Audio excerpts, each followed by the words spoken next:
Hey everybody, welcome to Kimmel's Irish Pub. Time for another movie review. Tonight's movie, Kraven the Hunter. I don't know much about Kraven the Hunter. I think he's a Marvel character, if I'm not wrong.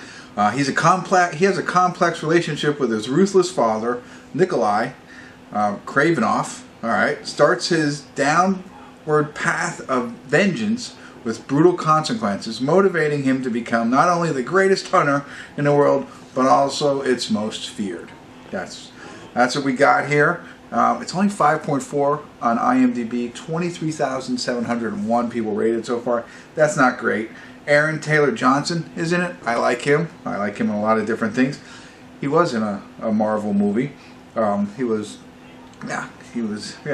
never mind. Fred Hechinger is in this as well. He's in a lot lately.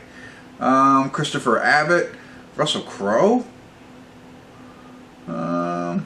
And that's about it for now. So I don't know. I think it's gotten some pretty bad reviews. Obviously at a 5.4. It is 2 hours and 7 minutes long. But I'm going to check it out. So I'll let you know what I think. And we'll take it from there. So stick around. I'll be back.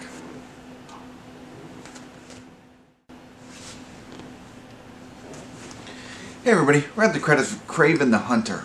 And I'm all over the map. Honestly, coming into this part, coming into the credit, we're at the credits, I don't know if I said that, I don't know, whatever, but coming into when I'm about to speak and share what I thought of this movie, watching it for almost all of it, like almost an hour and 40 minutes of it, I was like, why are people so much hating on it? You know,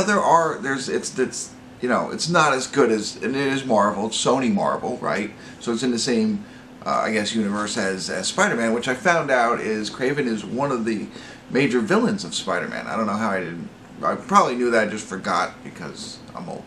But anyway, but in this one he's not like, you know, he's a villain. It's his origin story, and it's fun. I thought it was cool. I mean, there's, like I said, there's not without its mistakes, and I don't think it's as big as obviously Spider-Man was.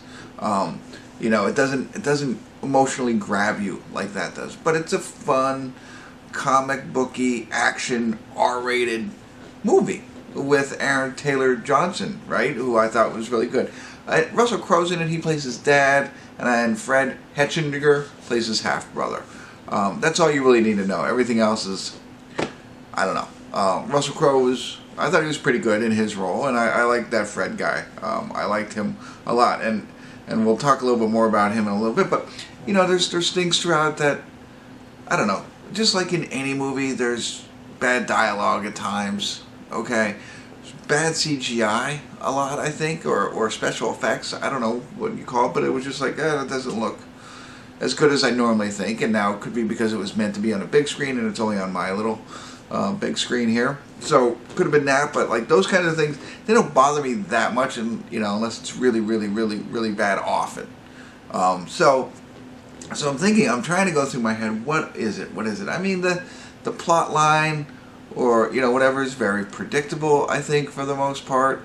But again, nothing that I was like, man, this is terrible, it's awful. Like, what did I say? It's a 5.2. It's a 5 point something on here, and I just didn't think that it was that low. Now, I'm not going to rate it much higher. 5.4. You know, I'm probably at a 6, but I mean, like, based on a 5.4, I thought it was going to be really, really bad. You know, there's other things. I wrote some of these down, like some of the faux pas, right? So he's pretty cool. He's got super abilities, whatever. You know, and the way he gets them is cool. And there's this part where he's like sneaking up behind people, like, but he's right behind them and they can't see him. He like ducks, and it's just like, okay, that's silly to me. And then right after that, he grabs a guy who screams, and then he gets discovered. I was like, okay, all that craziness right there. The other thing that I thought was, I didn't know who the foreigner was. Like, I don't know them that well. I had to figure it out. There's no really a lot of development on the villains, Rhino and the foreigner. And the Rhino at least has a little bit. We see what's going on with him, like at least his motivation, essentially, I guess. I don't know. But the foreigner just shows up and like there's nothing, you know, so that was lost for me, and I didn't like that too much. I didn't even know. I had to look up to see the actor, see what his name was in the movie, so I knew who he was, the foreigner. I know he said it then. Once I read it, I knew what he said. but he's kind of, I don't even know what his powers are. He kind of reminded me of the Scarecrow from Batman, maybe a little. I don't know. So that was a little weird too. And then there's another guy, and he I know it wasn't, but he wears an Adidas tracksuit, right? So we've got these military-looking dudes with like the vests on and just tons of ammo and you know what I mean, like just ripped to shreds, and you know, driving tanks and stuff like that, whatever, you know. And of course the main boss is like Rhino, so he can just flip into a rhinoceros whenever he wants. But you know, everybody else is done up, they're ready to hunt and try and get this all taken care of. Then we got a guy in an Adidas tracksuit just walking through the woods, right? Like, couldn't bust a move. I was like, that's a little, what the heck is going on there? There was a little nod to Spider-Man, which I liked. And I wouldn't have got it if I didn't look up to see, is Kraven a villain? And then I saw he's one of Spider-Man's villains. So there is that aspect in there. So that's not a bad thing. That was actually one of the cool things that I liked. Made no sense to me, but now that I know, it made sense. Like, oh, okay, I get it now. So honestly, I liked the character. Like I said, I liked Aaron and him. And I thought he would be cool if we now, you know, they set it up like they kind of do all other movies. He works his way into the Spider-Man movies. You know, why not? Let's see him flip. Why does he get angry? We get this weird pose at the end, and the outfit. Again, I don't know that character, but you know, maybe that's like symbolizing, hey, this is really Kraven the Hunter. He sits in his chair and he wears, you know, a vest, and that's it. You know, and he puts one leg out. It was very, very emphasized. But I don't know.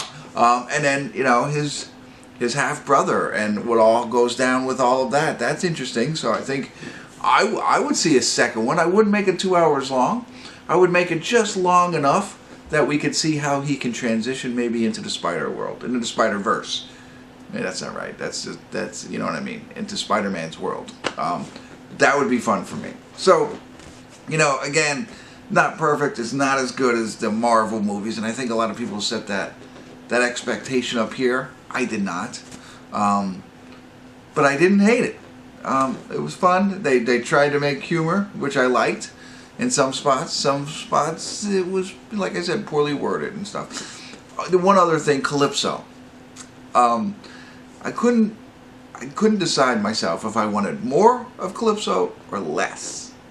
More in the fact of, you know, I want to know a little bit more about her. I want her to be, you know, a little bit more connected. I didn't feel, it felt very on the surface, if you will, with her and her character, and her lines and stuff like that. Just didn't, I don't know.